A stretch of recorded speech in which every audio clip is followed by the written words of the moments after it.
श्री कृष्णा श्री कृष्णा श्री कृष्णा श्री कृष्णा। गुरु ब्रह्मा गुरु विष्णु गुरुदेवो महेश्वरः गुरु साक्षात् परं ब्रह्म तस्मै श्री गुरवे नमः।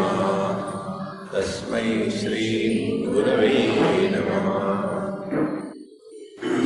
हम असल में है तो सच्चिदानंद परमात्मा, लेकिन हम मृत्यु से डरते हैं, अज्ञान से प्रभावित होते हैं और दुखी रहते हैं।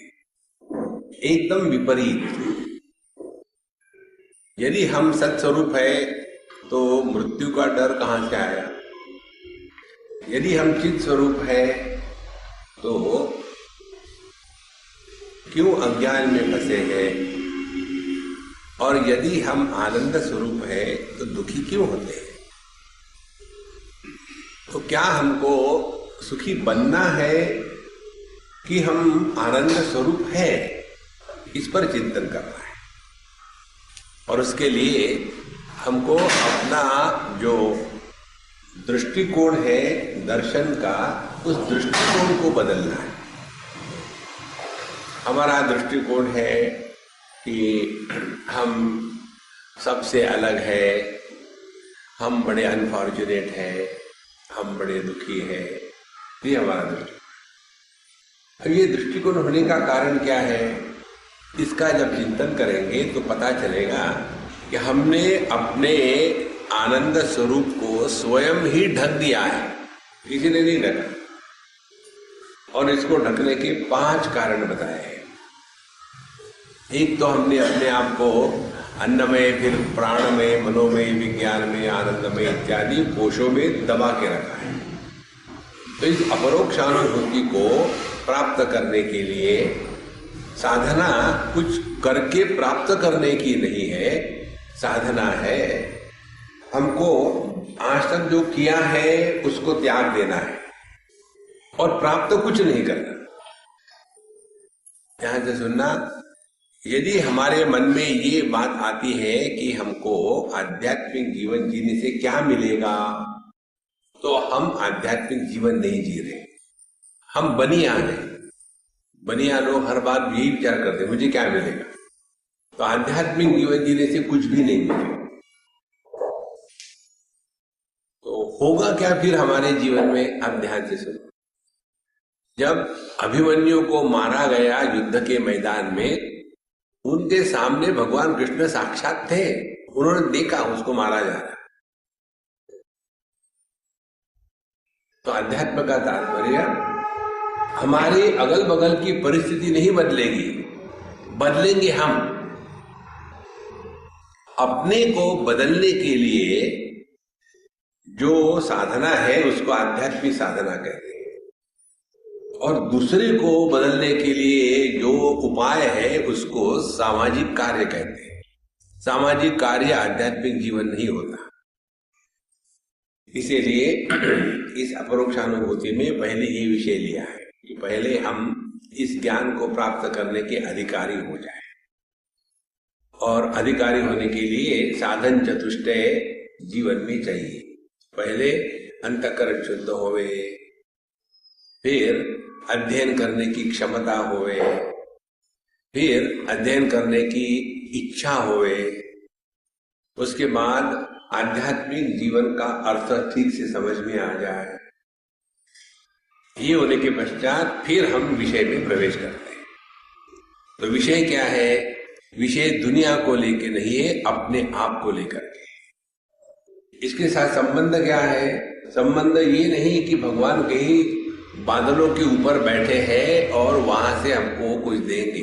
संबंध ये है कि परमात्मा हमारे हृदय में प्रकट होने के लिए तड़प रहा है, उसको प्रकट होने दो। हम लोग जैसे अपने नौकरों को, अपने छोटों को डांटते रहते हैं, चुप तुमको कुछ नहीं आता। इसी प्रकार से हृदय में जो भगवान है उसको डांटते, चुप तुमको कुछ नहीं आता। लेकिन देखो ये जो तुम कर रहे हो ना ये गलत है, चुप। भगवान बेचारे चुप हो जाते। तो हृदय में जो परमात्मा है उनको प्रकट होने दो महाराज। पहले उनको प्रकट होने के लिए एक एक जो पर्दा है उसको हटाना है। तो पहला पर्दा है देह का। हमने अपने आप को देह को मान के रखा है कि मैं देह हूं। देखा जाए तो कोई भी नहीं कहता कि मैं देह हूं। आज तक किसी ने कहा है कि मैं देह हूं? कोई नहीं कहता। लेकिन हरेक का जीवन कैसे जिया जाता है कि मैं देह हूं, इस धारणा से। देखो, जैसे मैं पुरुष हूं और ये स्त्री है, तो मैं कैसे कहूंगा मैं जा रहा था, और ये कैसे कहेगी मैं जा रही थी। तो ये जो वाक्यों में लिंग भेद आ गया है, इसका कारण क्या है? इसका कारण ये कि मैंने अपने को पुरुष देह माना है।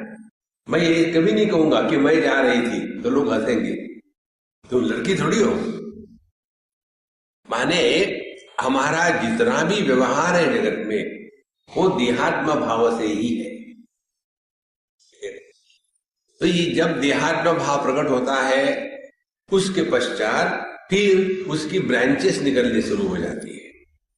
तो ये देहात्म भाव वाला जो मैं है उसको कहते हैं मिथ्यात्मा। मिथ्यात्मा माने न होते हुए भी जिसको हमने मैं कहा है। मिथ्या माने जिसकी प्रतीति होती है लेकिन जो होता नहीं, उसको मिथ्या कहते हैं।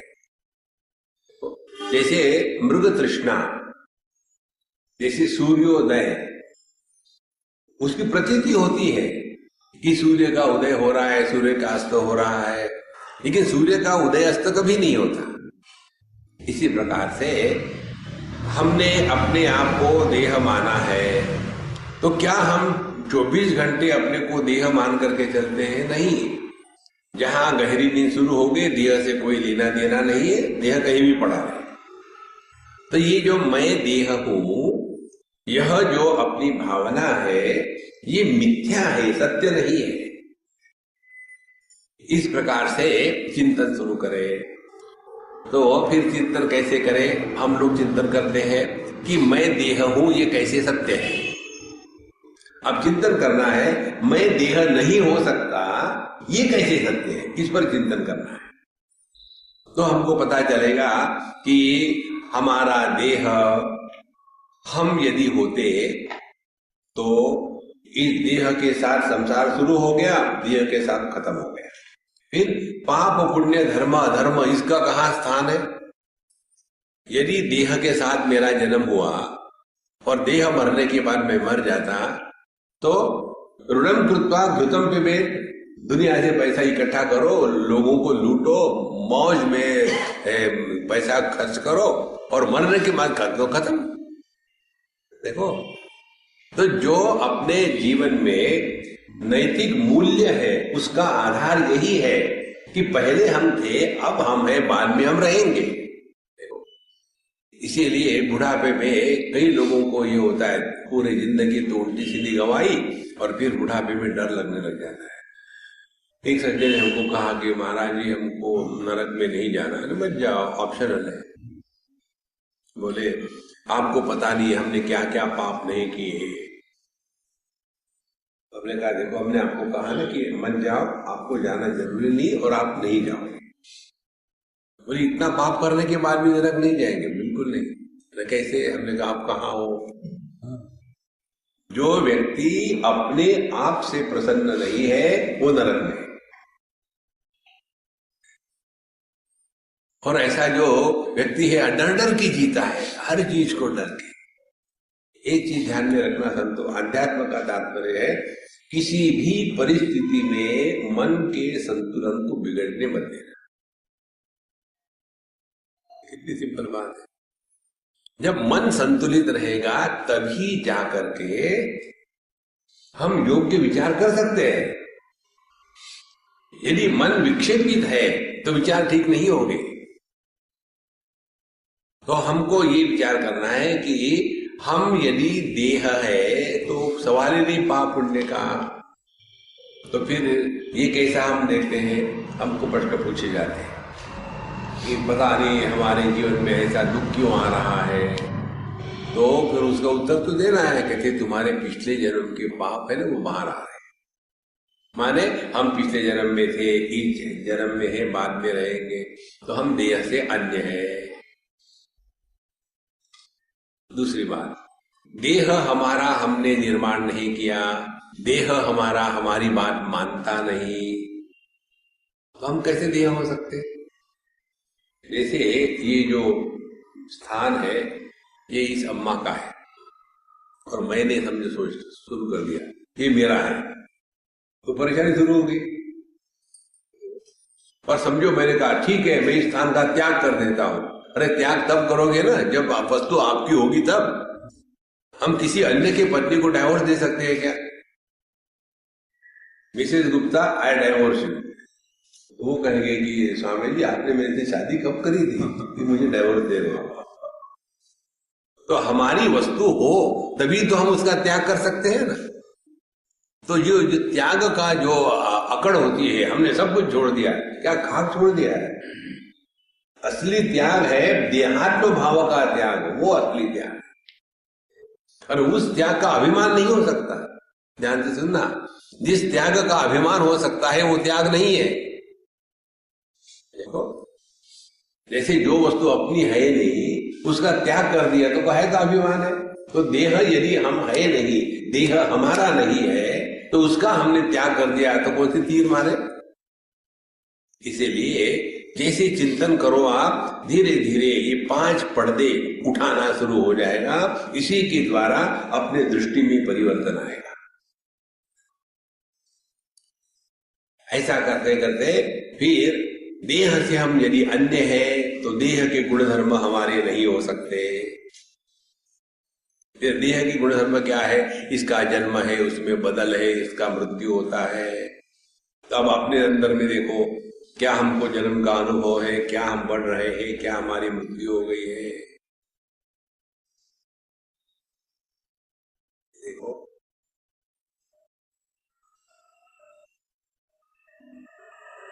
यह जो आपकी स्थिति है इस समय,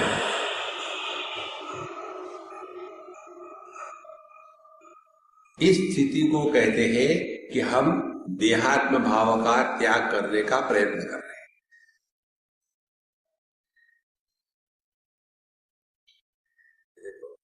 ना तो तबला बेटी बज रही है, ना तो हाथ में माला फिर रही है, ना तो दान धर्म हो रहा है, ना तो गंगा जी में स्नान हो रहा है।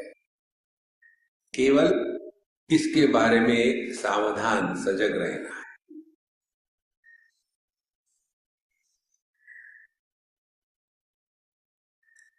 ये सिद्धांत हृदय में यदि उतर आया कि वास्तविक आध्यात्मिक इसको कहते हैं, उसके पश्चात फिर आपकी साधना शुरू हो जाएगी। क्या साधना शुरू होगी? 2 बातें। जगत के वस्तुओं का संग्रह, ये जो हमारी बुद्धि है वस्तुओं को इकट्ठा करना, ये अपने आप खत्म हो जाएगी। सपने की जो वस्तुएं हैं उसको हम इकट्ठा करते हैं क्या? जैसे सपना टूटा तो खत्म हो गया। इसी प्रकार से ये देहात्म भाव से यह जागृत सपना जो शुरू हो गया है, इससे हमको उठना है। जब सपना होता है तो किसी को ये लगता है क्या कि ये सपना है? किसी को नहीं लगता। उस समय तो लगता है कि कितना सॉलिड है, और सपने से उठने के बाद बड़े 30 मार्क का बनते हैं। इसी प्रकार से ये जागृत सपने से उठना, ये अपरोक्षानुभूति का मार्ग है। तो ऐसा चिंतन करते रहना, और इस चिंतन में आप बिजी रहोगे तो एक दिन प्रभु की दया से, जैसे हम प्रयत्न करते हैं तैरने का, सीखते हैं, टीचर आकर के बताते हैं पहले ये टांग मारो, फिर ये हाथ मारो, फिर ये टांग मारो, फिर ये हाथ मारो, और पानी मुख में मत जाने दो, कितनी बातें बताते हैं। और ये रोज अभ्यास करते रहना है। सत्संगत्वे निस्संगत्वम, निस्संगत्वे निर्मोहत्वम, ये रोज सुनते सुनते एकाध दिन क्लिक हो जाएगा। जैसे अभ्यास करते करते एकाध दिन क्लिक हो जाता है, अरे मुझे तैरना कैसे आ गया।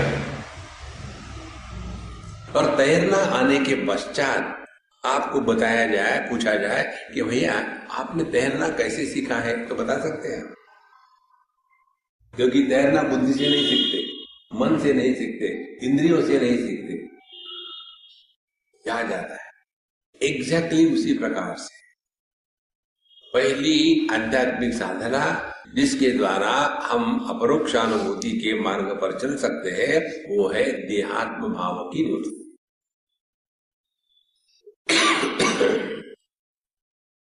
फिर आप ध्यान के लिए बैठोगे तो परेशान नहीं होगे, फिर वही यही करना है, सबसे उठा करके अपने आप को रख दिया एक जगह पर, उसके पश्चात अब आपका ध्यान खेलना शुरू हो गया। मेडिटेशन करो मत, मेडिटेशन खेलो। अब हम लोग मेडिटेशन खेलेंगे। अच्छा, फिर क्या है, हम यदि देह नहीं है तो कैसे अनुभव होगा? अब करो चिंतन। तो देह नहीं है हम, तो अनुभव कैसा होगा? देह के जो गुणधर्म है वो अपने नहीं है। तो देह का गुणधर्म है, इसका जन्म होता है, ये बढ़ता है और ये मर जाता है। हम यदि देह से अन्य है तो हमारा ना जन्म है, ना हम बढ़ते हैं, ना हम मरते हैं। अब इस तथ्य का अपने अनुभवों के साथ विश्लेषण करो। क्या हमको अपने जन्म का अनुभव हुआ है? क्या हमको अपने बढ़ने का अनुभव होता है? क्या हमको अपने मृत्यु का अनुभव हुआ है? क्या हमको अपने अभाव का अनुभव हुआ है?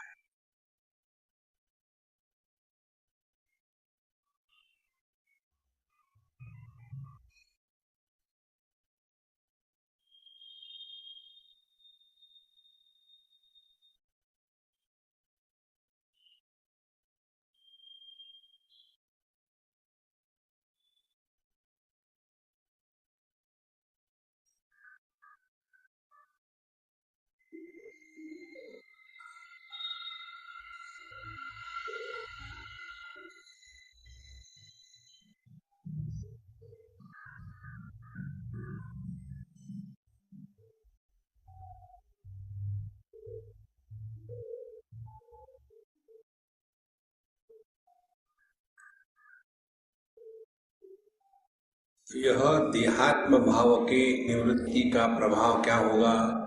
जगत के वस्तुओं का होना नहीं होना, इसका हम पर प्रभाव पड़ना बंद हो जाएगा।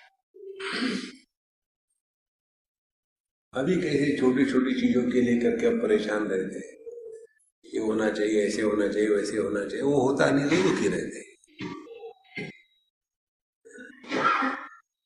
इसको कहते हैं अपरोक्षानुभूति की साधना। बाहर कुछ नहीं ढूंढना है, बाहर कुछ है ही भी नहीं।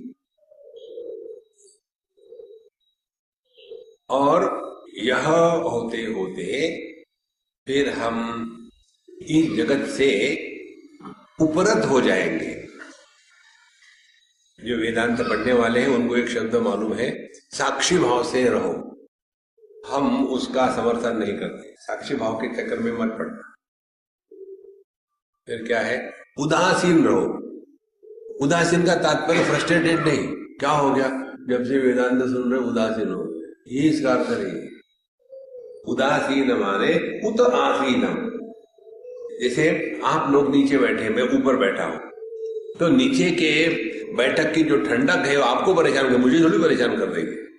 मुझे ये कुर्सी परेशान कर रही है, आपकी अलग अलग परेशान।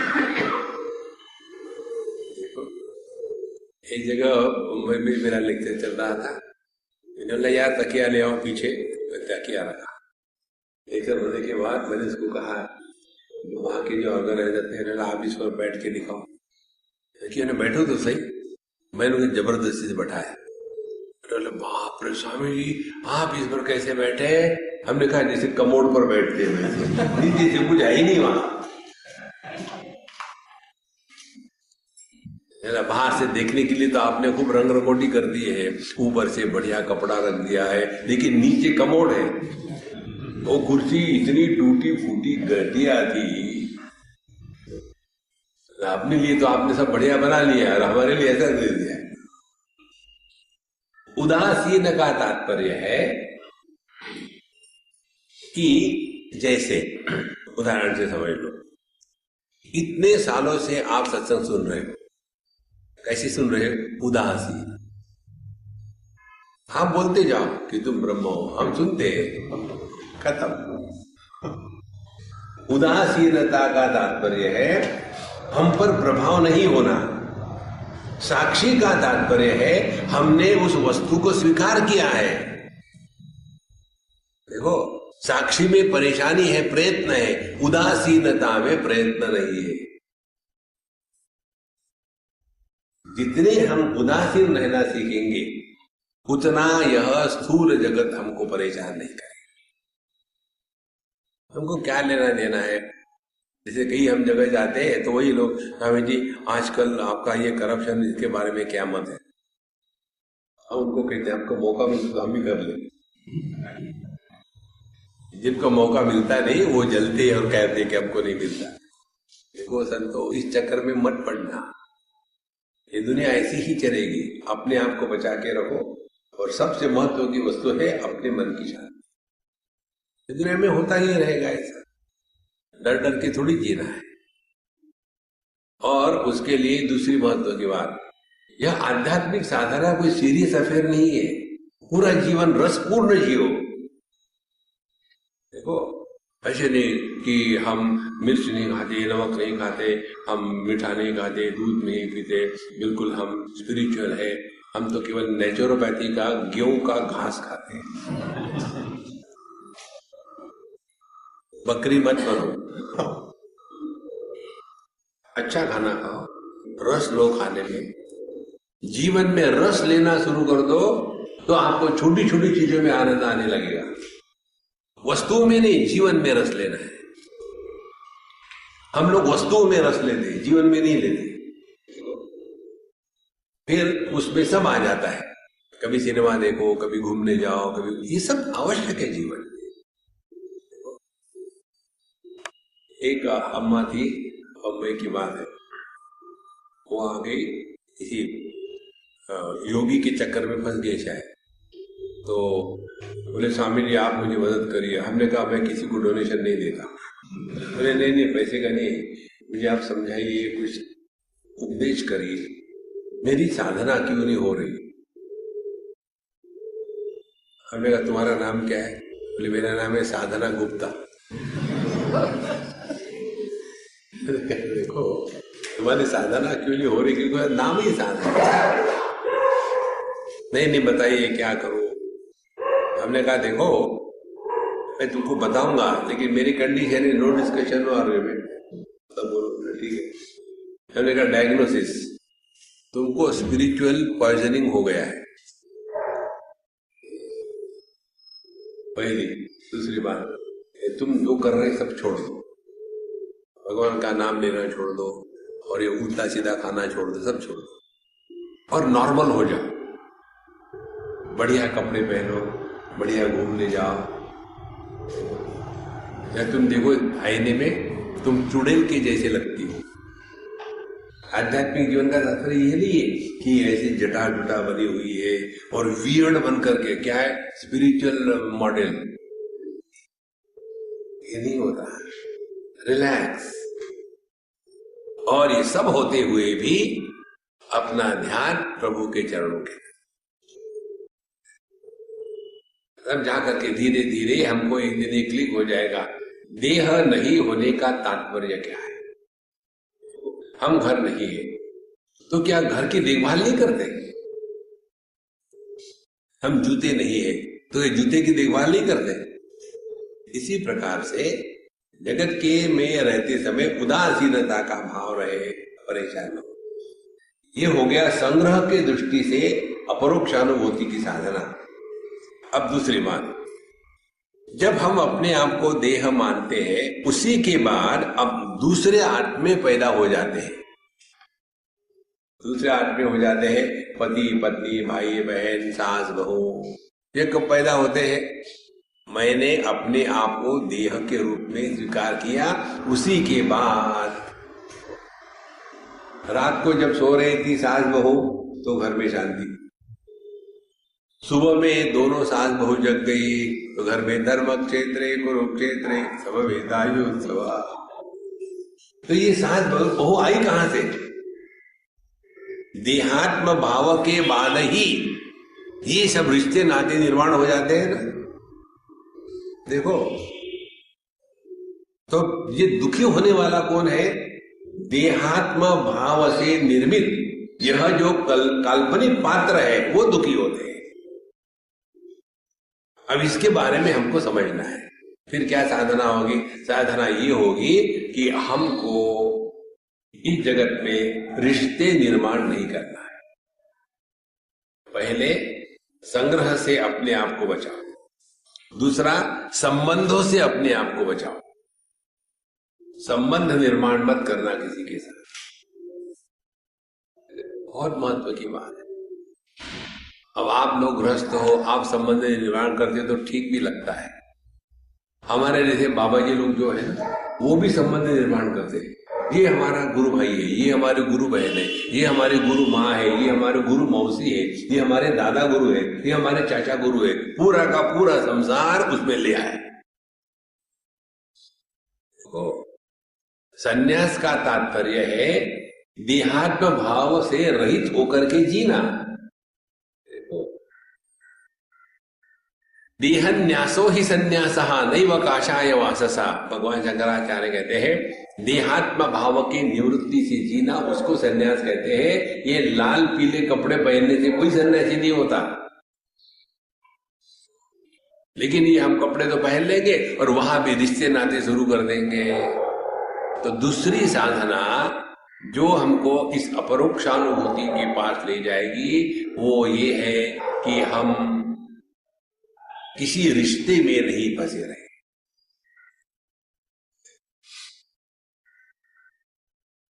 अब हमने पहले देहात्म भाव से निवृत्त होकर के सीखा। अब इसको देखें कि हमको रिश्ते नाते से उपरत होना है।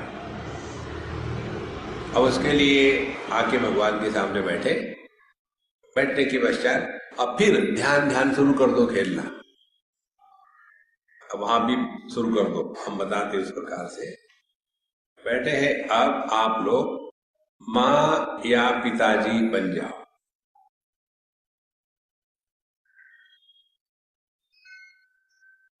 माने कोई रिश्तेदार बन जाओ।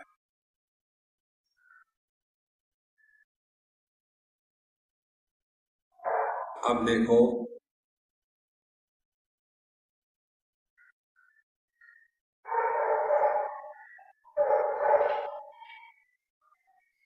कैसे विचार आ रहे हैं।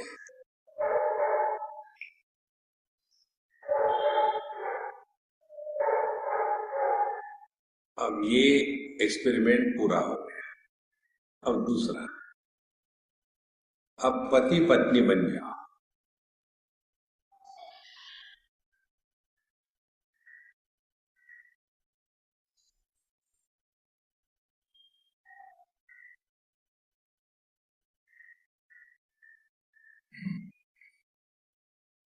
अब देखो कैसे विचार आ रहे हैं। अब कुछ भी मत बनो, रिमेन एज नोबडी।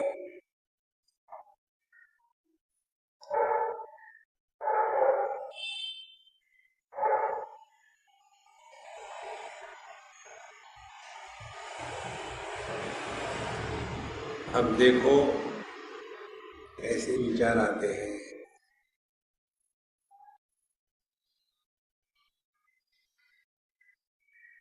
अब आंखें खोलो और सुनो।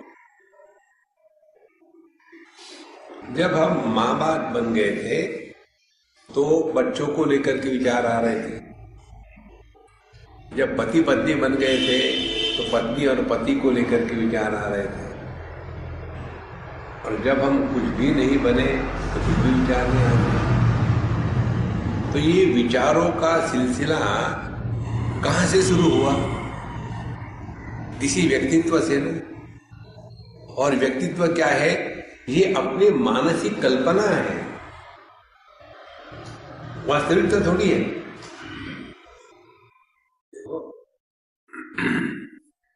एक लड़के के साथ एक लड़की ने शादी कर ली, पत्नी बन गई, लड़का परेशान।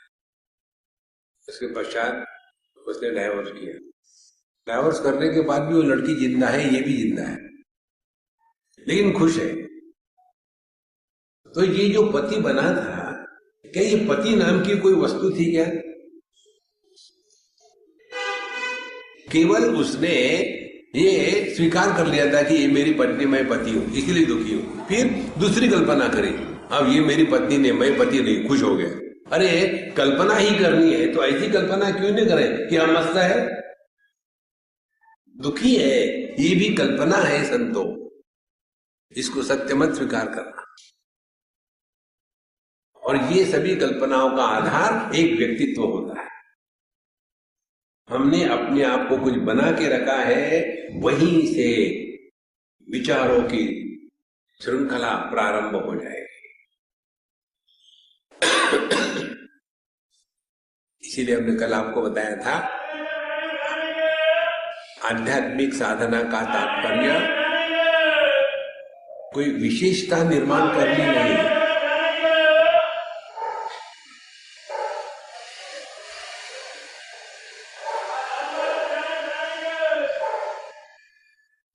हमको कोई अपने में विशेषता निर्माण नहीं करनी।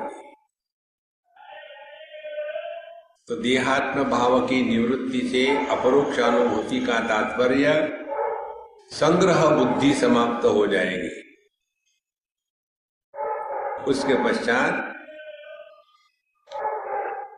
हमने अपने आप को जो देही मान लिया है, मन मान लिया है, उससे निवृत्त होने का उपाय रिश्ते नातों में मत फंसना। एक अम्मा हमको कहती है कि स्वामी जी, मुझे आपको देख करके हमेशा कंफ्यूजन होता है। बहुत बढ़िया बात है, वही मेरा प्रोफेशन है, सबको कंफ्यूज करके छोड़ देना और मस्त रहना।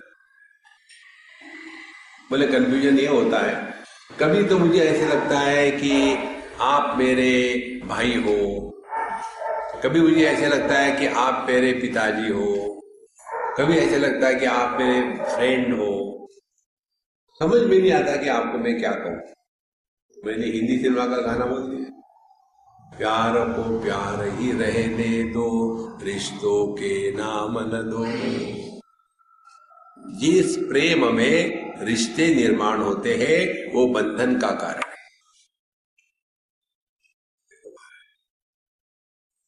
और जो बंधा होगा वो फंसेगा इस दुनिया में। इसीलिए अपरोक्षानुभूति का तात्पर्य देहात्म भाव का निराकरण, फिर प्राणमय कोश का निराकरण, मनोमय कोश का निराकरण, और फिर आखिरी बात आ जाती है कि जो हमने अपने आप को देही माना है, क्या ये देही हर देह में अलग अलग है कि सब में एक ही वस्तु प्रकट हो रही है? ये तीसरी स्थिति है। नॉर्मली हमको क्या लगता है, अपना अनुभव क्या है कि देह के अंदर में मैं हूं और बाहर में मैं नहीं। इसीलिए मैं तू शुरू हो जाता है, और जब ये मैं तू होगा, यही संसार है। एक लड़की ने हमको एक पोएम लिखी थी, बोले स्वामी जी, मैं आपको एक पोएम लिखना चाहती हूँ, मुझे बहुत अच्छी लगी, मैंने स्वयं लिखी है। पोएम ऐसी थी, पहले तो केवल मैं ही मैं थी, मैं ही मैं थी, मैं ही मैं थी, फिर मेरा विवाह हो गया, फिर तू ही तू, तू ही तू, तू ही तू होने लग गया। कुछ महीने बीत गए, उसके बाद मैं तू तू, मैं तू तू होने लग गई। कुछ और साल बीत गए, फिर तू मैं तू मैं होने लग गई। और क्योंकि मैं गुजराती हूँ, गुजराती में मैं को हूँ कहते हैं। अब तो केवल जिंदगी में हो दो रोज के रोज झगड़े ही चल रहे हैं, अब क्या करें। तो इसका कारण क्या है? इसका कारण हर देह में अलग अलग देही है, यही कारण है। अब ध्यान से सुनना, अपना बायां हाथ और अपना चेहरा। जब जाकर के हाथ चेहरे को खुजलाता है तो इसमें ये भाव आता है क्या, किसी अन्य ने आकर के यहाँ खुजलाया। हालांकि देखा जाए तो हाथ अलग है और गाल अलग है ना, लेकिन भेद का दर्शन होते हुए भी भेद दृष्टि नहीं है। व्यवहार के लिए तो सब करना पड़ता है, लेकिन इसका अर्थ ये नहीं कि ये सत्य है। देखो संतो, इसीलिए इस चीज को समझने के लिए फिर हम आते हैं वेदांत के चिंतन में कि हमारा असली स्वरूप क्या है। क्या हम देह है, या देह के साथ तादात्म्य होने के बाद निर्माण होने वाले भिन्न रिश्ते हैं? हम है कौन? और यहां आने के बाद ये तीसरी स्थिति में आ जाते हैं, एक ही तत्व सब में प्रकट हो रहा है। और उसके लिए वेदांत की साधना है कि यह मैं कौन है, अब इसका अनुसंधान करना है। और मैं का अनुसंधान जब शुरू हो जाता है तब पता चलता है कि यह मैं हर अनुभूति के साथ एक नया प्रकट होता है। बालक जब देह था तो उस बालक देह के साथ तादात्म्य होकर के जिस एक बालक का जन्म हो गया, वह बालक व्यक्तित्व कहां चला गया? देह भी चला गया और जो व्यक्तित्व था वो भी चला गया। इसलिए बड़ा आदमी कुछ कहता है तो कहते हैं हम लोग अभी तुम बच्चे नहीं हो। तो यह जो हर एक अनुभूति में एक अनुभव करने वाला पैदा होता है, वो हर एक अनुभव के साथ एक नया पैदा होता है। जैसे हर सपने में नया स्वप्न पुरुष पैदा होता है, उसी प्रकार से हर अनुभूति में एक नया अनुभव करता पैदा होता है। अब हमको करना क्या है? हमको यही करना है, क्या हम देह में अलग अलग है कि सब में एक ही है? और ये अनुभव करने के लिए अब यहां से अपरोक्ष अनुभूति में कहते हैं कि अब आपको समाधि का अभ्यास करना चाहिए। फिर क्या होगा समाधि का अभ्यास? देहात्म भाव की निवृत्ति होने से मन देह के आकार को त्याग देता है। जब देह के आकार को त्याग दिया तो अन्य की कल्पना समाप्त हो जाती है। जैसे गहरी नींद में अन्य नहीं होता। गहरी नींद में हम अपने को परिच्छिन्न अपूर्ण नहीं स्वीकार करते। तो जब अन्य की प्रतीति नहीं होती और अपने को अपूर्ण स्वीकार नहीं करते तो उस स्थिति में विचार नहीं आ सकते। विचार प्रारंभ तब होते हैं कि जब देह ने कोई आकार, मन ने कोई आकार धारण कर लिया हो। जब यह मन निराकार हो गया तो पता चलेगा सबका मन एक है।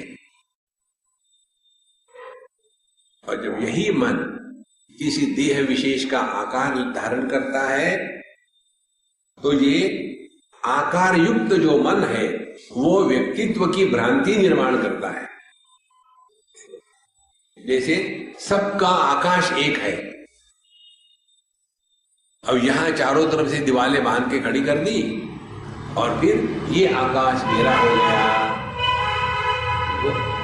ये हम जो घर बनाते हैं ना, इसमें कभी सोचा है आपने? ये घर जो बनाते हैं इसमें सबसे ज्यादा खर्चा किसमें आता है? दीवारों में, सब चीजों। फिर दूसरा खर्चा आता है ये फर्नीचरों में। तीसरा खर्चा आता है ये दीवारों को सजाने में। चौथा खर्चा आता है ये पर्दे पुर्दे लगाने में। पांचवा खर्चा आता है फर्नीचरों में। लेकिन हम रहते कहाँ हैं? हम दीवारों में रहते हैं क्या? नहीं। हम सीलिंग में रहते हैं क्या? नहीं। हम रहते हैं इस आकाश में। आकाश का कोई खर्चा नहीं, लेकिन इस आकाश को सभी महाकाश से तोड़ने के लिए एक कल्पना की दीवार बना लेते हैं और उसी को सत्य मानने लग गए। यदि इस दीवार को हटा दो और हम अपने आकाश को लेकर के चला जाना चाहे तो जा सकेंगे? देखो महाराज, इसी प्रकार से हमारा जो मन है देह के आकार को धारण करके ये भ्रांति में रह जाता है कि देह के अंदर का मैं हूं, देह के बाहर का मैं नहीं। देखो, इसीलिए जब ध्यान के लिए बैठते हैं और यदि देहात्म भाव का निराकरण करना है, यह ध्यान की प्रक्रिया है, तो आपका ध्यान भिन्न प्रकार से होगा। फिर आपके ध्यान में ये होगा कि आपने धीरे धीरे देह को स्थिर कर दिया, निश्चल कर दिया और मन ने जो देह का आकार धारण किया था, उस देह के आकार को मन ने धीरे धीरे त्याग दिया।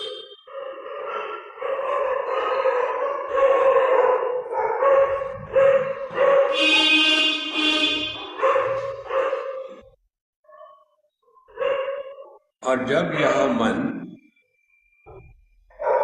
देह के आकार को त्याग देता है तो देह के संदर्भ में विचार करना बंद कर देता है।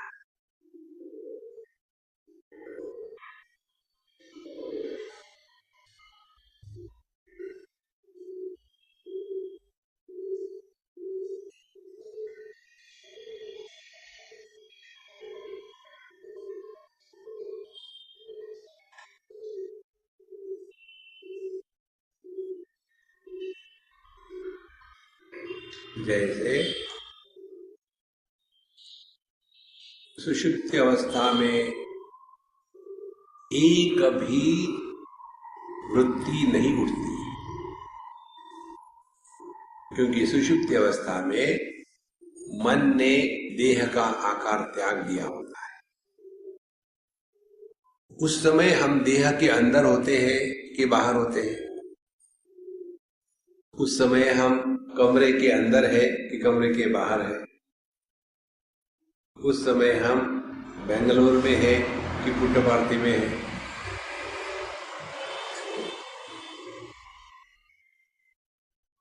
तो देहात्म भाव का त्याग का तात्पर्य हो गया अपने मन का जो आकार था देह को लेकर के, वो आकार अब डिसॉल्व हो गया। अब इसको ऐसा समझो, 4-6 बर्फ के टुकड़े और उनको एक बकेट में डाल दिया, तो जब तक के बर्फ क्या है, पानी ही तो है और अन्य तो कुछ है नहीं। तो जब तक के उन बर्फ के टुकड़ों का आकार रहेगा तब तक के व्यक्तित्व रहेगा, मैं तू तू मैं। और धीरे धीरे ये बर्फ का टुकड़ा यदि पानी में घुल गया तो मैं तू कहां चला गया? क्या उसका नाश हो गया?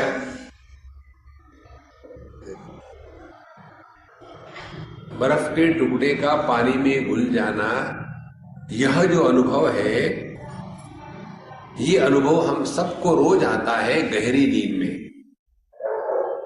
यही अनुभव जब जागृत अवस्था में बना रहेगा तब जाकर के हमने आध्यात्मिक साधना ठीक करी।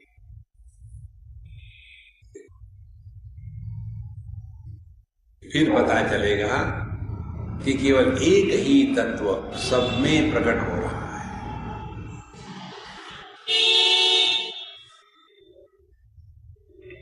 अन्य कोई है ही नहीं।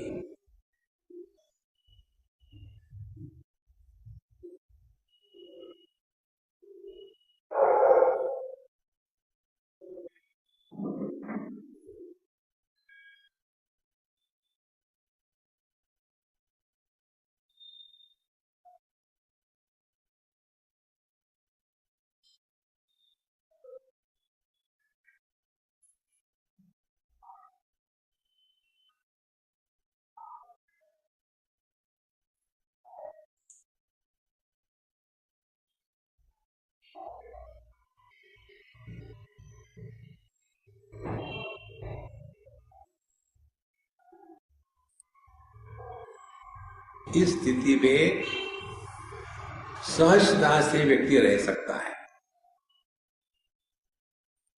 किसी प्रकार के प्रयत्न की आवश्यकता नहीं रहती। पतंजलि महाराज कहते हैं आध्यात्मिक साधना का तात्पर्य है प्रयत्न शैथिल्य। जीवन में कम से कम प्रयत्न हो गए। हम लोग बड़े परेशान रहते हैं, ये करना है, वो करना है, ऐसे करना है, वैसे करना है, और होते काहे को परेशान होते। आध्यात्मिक साधना अपने मन का संतुलन टिका के रखना पहली स्टेप। और ये जितने कर्म कांड में फंसे होते हैं ना, उनमें जितने विक्षेप होते हैं उतने विक्षेप समुद्र में भी नहीं होते। दुनिया भर के विक्षेप, ये विक्षेपों को जन्म देने वाली साधना कैसे हो सकती है? विक्षेपों से मुक्त होना है, उसी में लगे पूरे जीवन। ऐसा करके जब हमने ये पंचकोशों को हटा दिया, तब जाकर के हमको अपने स्वरूप के दर्शन की झलक दिखने लगी। और यह जो स्वरूप के दर्शन की झलक दिखती है, उसके पश्चात फिर सवाल ये आता है, तो फिर हम इस दुनिया में कैसे जिए? तो पहली आध्यात्मिक साधना हो गई अपने व्यक्तित्व को लेकर के, यह जो मैं है ये कौन है, इसका निर्णय लेना। यही अपरोक्षानुभूति का निचोड़ है। इसमें 144 श्लोक है, एक एक को लेके मैं बताऊंगा तो ये संभव नहीं होगा 5 दिनों में, इसलिए मैं आपको एक ट्रेलर दे रहा हूं। अब दूसरा जो विषय आता है वो विषय है कि दुनिया में हम जो जी रहे हैं, इस दुनिया से हम कैसे निपटे। तो ये जो सृष्टि है, ये सृष्टि भी शास्त्रों ने 2 प्रकार की बताई। एक सृष्टि है ईश्वर ने निर्मित की हुई सृष्टि। दुनिया क्या है? भगवान की निर्माण की हुई।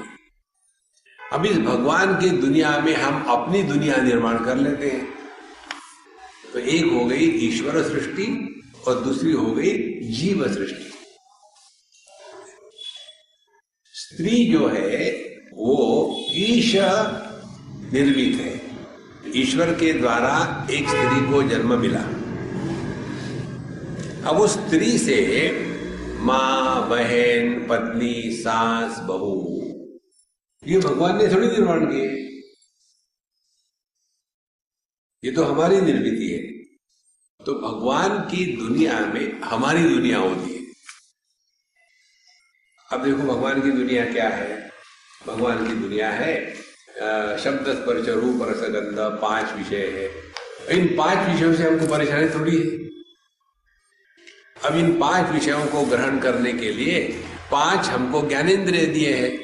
तो ज्ञानेंद्रिय से कोई परेशानी है? आंखों से दिखता है तो परेशानी थोड़ी है, नहीं दिखता है तो परेशानी है। इसी प्रकार से विषयों से कोई परेशानी नहीं, इंद्रियों से कोई परेशानी नहीं है, मन से कोई परेशानी नहीं है। यदि मन में विचार नहीं है तो हम डल हो जाएंगे, वो भी आवश्यक है। तो ईश्वर की सृष्टि में कहीं भी दुख नहीं है। दुख होता है हमारी दृष्टि में। तो ये जो दुनिया है उसको लेकर के शास्त्रों में विचार आता है कि जिसको लेकर के हम दुखी होते हैं, पहले यही विचार करो क्या ये वस्तु तुम्हारी है क्या? देखो भगवान उपनिषद में एक मंत्र आता है, ईशावास्यमिदं सर्वं यत्किंच जगत्याम जगत तेन त्यक्तेन भुंजीथा मा मृदकस्य स्विद्धनम्। यह संपूर्ण सृष्टि ईश्वर की है, अपनी थोड़ी है। भगवद गीता के 7वें अध्याय में भगवान कहते हैं, भूमिरापो नलो वायु खम मनो बुद्धिरेव च अहंकार इति यम मे भिन्ना प्रकृति अष्टधा। यह अष्टधा प्रकृति मेरी है। यदि भगवान हमारे पिता है, प्रकृति उनकी पत्नी है, तो प्रकृति ये दुनिया हमारी क्या हो गई? माँ हो गई ना। तो माँ के साथ कौन सा संबंध होता है?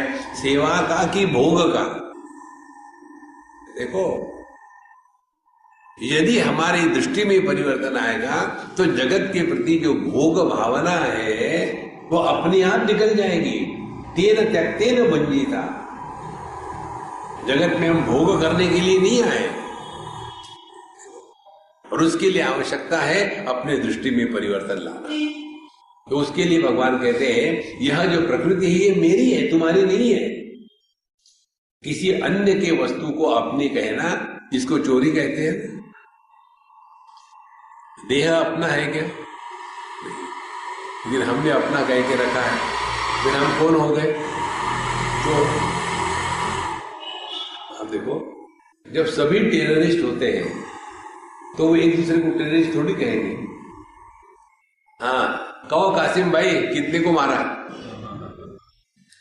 टेररिस्ट थोड़ी हो गए। इसी प्रकार से हम सभी चोर हैं तो किसी को चोर थोड़ी कहेंगे।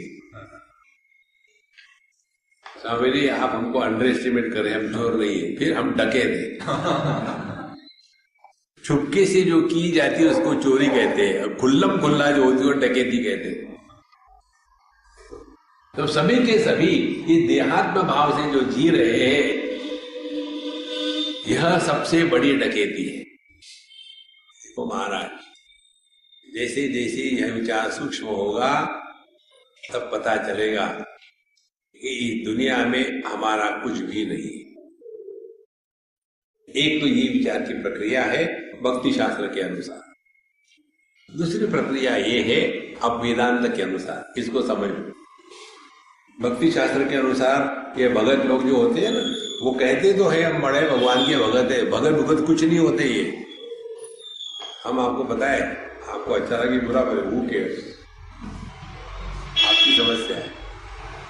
आपने देखा होगा ना ये जो भागवत की कथाएं चलती है टीवी पर, बड़ा भक्ति का माहौल शुरू हो जाता है। छोटी छोटी गैया, लंबे लंबे बाल, और फिर ये सेठ जी लोग जिन्होंने जिंदगी में कभी हंसे नहीं, किसी से प्रेम नहीं किया, किसी से प्यार से बात नहीं करी, वहां एक कोना बना देते हैं गद्दों का सफेद। वहां जाकर के अब ये नाचना शुरू करते हैं, हरे कृष्णा हरे रामा राम राम हरे हरे। क्या है? भक्ति का उद्रेक आ गया है, अब बड़ी भक्ति हो रही है।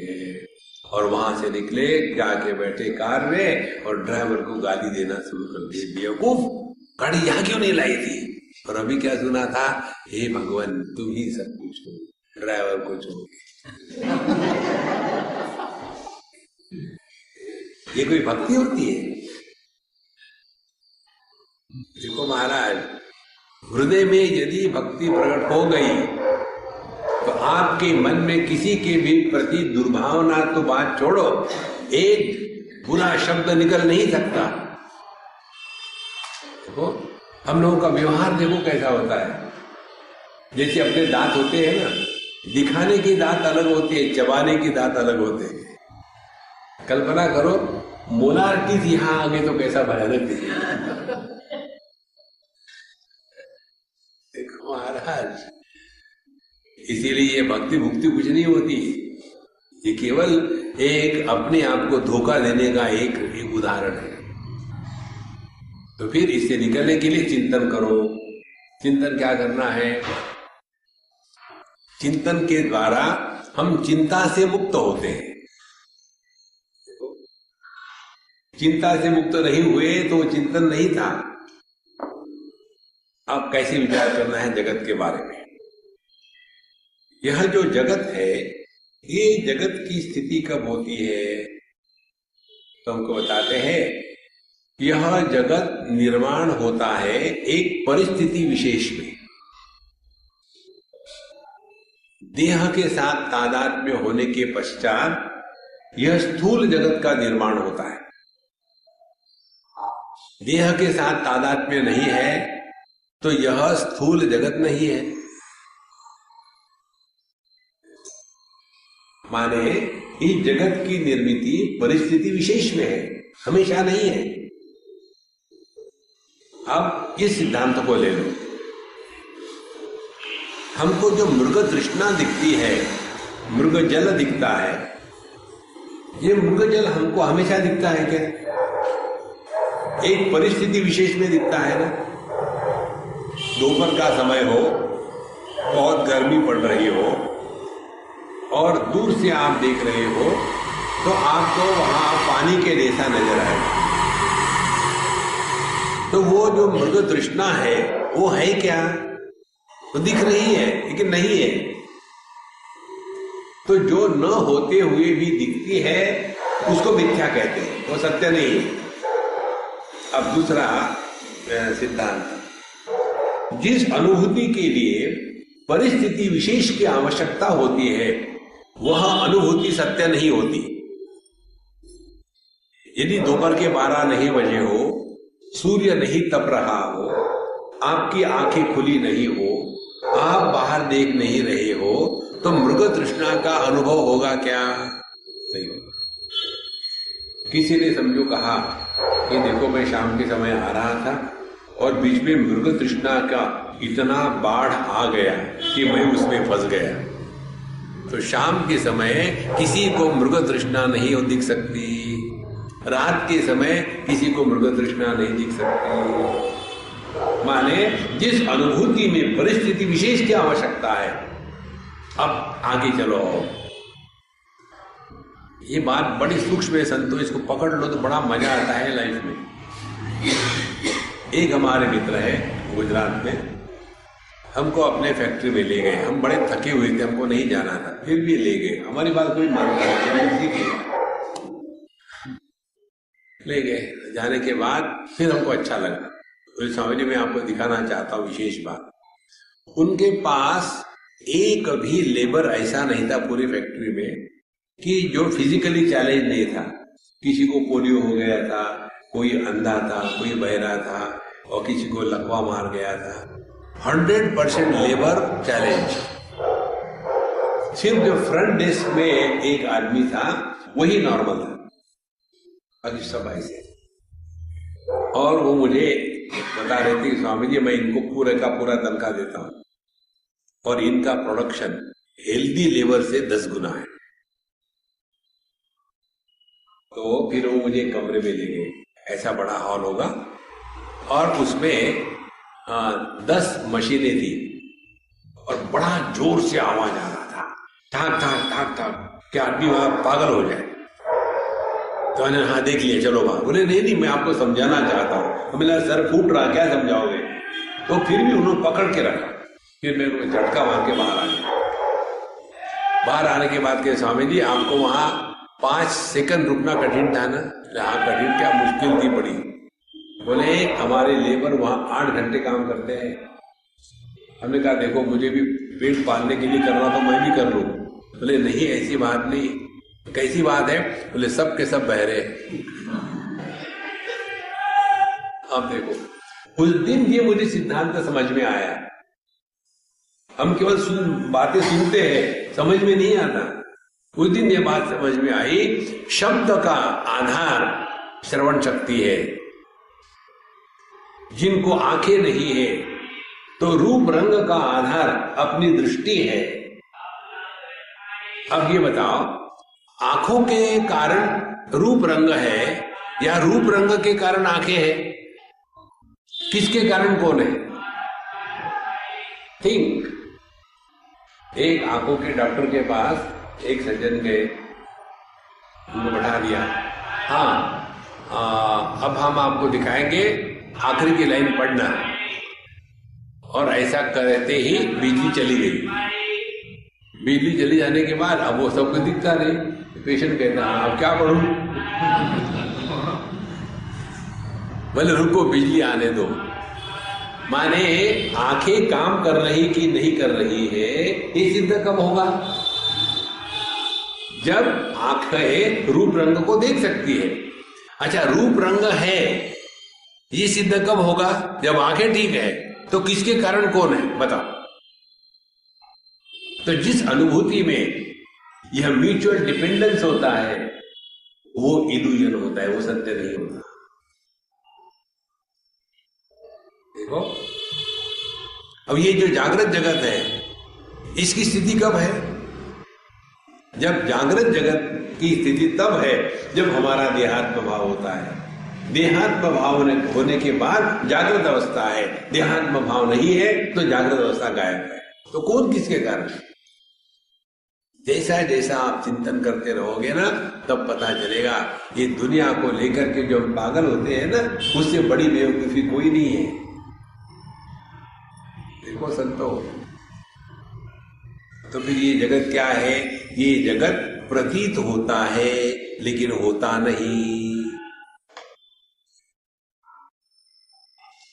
और जो प्रतीत हो रहा है नहीं, उसको लेकर के हम परेशान हो रहे हैं। तो अपरोक्ष अनुभूति अपने स्वरूप का यथार्थ दर्शन होने के लिए आवश्यकता यह है कि इस दुनिया से हट करके अपने स्वरूप पे वापस लौटा। तो रूप रंग की स्थिति आंखों के कारण, आंखों की स्थिति, आंखों में जो दृष्टि है, दृष्टि क्या है? दृष्टि है मन जब आंखों से बाहर निकलता है तब उसको दृष्टि कहते हैं। बल्ब में फिलामेंट है, तो फिलामेंट से प्रकाश कब निकलेगा? जब उसके पीछे बिजली होगी तब। आंखें खुली है लेकिन आंखों में से दृष्टि कब निकलेगी? जब उसके पीछे मन होगा तब। तो रूप रंग कहाँ है? दृष्टि में। दृष्टि कहाँ है? मन में। और मन क्या है? मन है नहीं। तो ये दुनिया कहाँ है? जो न होते हुए पास रही है, और उसी को लेकर के हम परेशान हैं। देखो संतो, जैसे जैसे यह दृष्टि दृढ़ हो जाती है, वैसे वैसे आपका जीवन अपने आप बदलने लग जाता है, करना नहीं पड़ता कुछ। एक उदाहरण तो आपको देंगे, ये गुजरात में हुआ था, हमने कई जगह इसको बताया है। बड़ा सिंपल उदाहरण है, समझ लो तो मजा आएगा। एक बार हमको किसी जगह में, आश्रम में बुलाया था सत्संग के लिए, तो हम टाइम से पहुंच गए 5 बजे, तो शाम का समय था। वहां गए तो 3-4 लोग थे। हमने कहा सुनको के सत्संग? बोले नहीं स्वामी जी, अभी तो लोग आए नहीं। हमने कहा आपने 5 बजे कहा था, हम तो 5 बजे पहुंच गए, 4 से शुरू कर देते। बोले नहीं, हमने लोगों को 6 बजे का टाइम दिया है, आपको 5 बजे का दिया था ताकि आपके साथ थोड़ी देर समय बैठे। हमने कहा ठीक है। हमने देखा कि देखो बाहर वो जो होंडा गाड़ी किसकी है, मुझे उसमें एक गैजेट देखना था। तो सारी मेरी गाड़ी है, चलो चाबी लेके हम गए बाहर, बैठे अंदर। हमने चलो बाहर चलो, लेकिन कहा कहीं भी चलो, यहाँ नहीं बैठना है, 6 बजे रिपोर्ट करेंगे। उनको लगा वो हमको बेवकूफ बना रहे हैं, हम सुपर बेवकूफ बना के छोड़ेंगे। अच्छा फिर कहाँ जाना है? कहीं भी चलो, एक मंदिर में चलो। तो वहां छोटी सी एक पहाड़ी जैसी थी, वहां गए मंदिर में, शाम का समय, बिल्कुल भीड़ भाड़ नहीं थी। और वहां गए और भगवान शिव जी के सामने खड़े रहे। तो हमारी जो परछाया थी, पीछे सूर्य, बीच में हम, सामने शिव जी। तो शिव जी के शिवलिंग पर हमारी परछाया पड़ी। तो हमने कहा देखो हमसे तो हमारी परछाया कितनी सुखी है, डायरेक्टली शिवलिंग का स्पर्श कर रही है, हम तो बाहर खड़े हैं। ठीक है, अपना अपना भाग्य होता है। फिर वहां से उठे, बाहर आए और फिर आंगन में खड़े थे हम, वही सूर्य वही परछाया वही। उतने में वहां कहीं से बेंगलोर का कुत्ता पहुंच गया। बेंगलोर में जितने कुत्ते हैं उसकी तादाद पूरे भारतवर्ष के कुत्तों से ज्यादा है। तो एक कुत्ता आया और आने के बाद उसने हमारी जो परछाया थी, पहले उसने दंडवत प्रणाम किया, उसके बाद आत्म प्रदक्षिणा करी और उसके बाद अपनी टांग उठा करके ओम पूर्णमदः पूर्णमिदं पूर्णात् पूर्णमुदच्यते, हमारी परछाया पर उसने अभिषेक कर दिया। अब हमारी परछाया पर अभिषेक किया तो क्या हमको ऐसे लगेगा अरे राम राम ऐसा मत करो? देखो, उस परछाया ने जब शिव जी को स्पर्श किया तो हमको कुछ मिला नहीं। हमारे उसी परछाया पर कुत्ते ने सुसु की तो हम अपवित्र नहीं हुए, क्योंकि वो न होते हुए भी केवल भास रही थी। देखो महाराज, इसी प्रकार से ये जो दुनिया है ना, न होते हुए भास रही है। तो इस दुनिया में कैसे रहे? जिस प्रकार से एक एक्टर स्टेज पर रहता है, सब डायलॉग कितने पक्के बोलता है, एक्टिंग कितने बढ़िया करता है, लेकिन ये सब करते हुए उसको मालूम है ये कुछ नहीं है, ये टाइम पास है। एग्जैक्टली उसी प्रकार से अपरोक्षानुभूति के अनुभूति में दृढ़ निश्चय करने के लिए हमको ये सब करना है। इस दुनिया में हल्के फुल्के होकर के रहो और चिंतन करते रहो। कस्त्वं कोहम कुतमायाता कामे जननी को मे तातः। इसका चिंतन करके हम कौन है, कहां से आए, क्या हमारा स्वरूप। जब अपने में है तब ये चिंतन होवे, जब दुनिया के साथ है तो सेवा करें, नहीं तो फिर भी टाइम बचा है तो सामने भगवान को रखो, उनको नहलाओ धुलाओ, पूजा करो, पोथी करो, लेकिन ये सब स्वयं करो, दूसरे को मत बताना। वो कई जगह हम लोग पूजा करते हैं, 25 नौकर साथ में हो गए, एक वो भेजने के लिए होगा, एक खुद तोड़ने के लिए, एक माला बनाने के लिए, और हम जाकर के भगवान लो सब मैंने लाया है। भगवान हंसता है, तुमने किया तो कुछ नहीं। जैसे खाना बनाता है रसोईया, कल जैसे हम गए थे ना किसी के यहाँ डिनर करने के लिए, काफी लोगों को बुलाया था, बहुत बड़ा आयोजन। अब इतना तो काम कोई घर में कर नहीं सकता, सब लोग किचन वाले कर लेते हैं, तो काम तो वो करेंगे। परोसते समय मैं परोस रही हूँ, क्रेडिट लेने के लिए हम बड़े तैयार रहते हैं, और यही फिर बात आ जाती है भगवान की पूजा में। इसीलिए इस दुनिया से अपने आप को बचाओ और चिंतन करो, बिना चिंतन के परोक्षानुभूति नहीं होती। ओम पूर्णमदः पूर्णमिदं पूर्णात् पूर्णमुदच्यते पूर्णस्य पूर्णमादाय पूर्णमेवावशिष्यते। ओम शांति शांति शांति। हरि ओम। श्री गुरुभ्यो नमः। हरि ओम।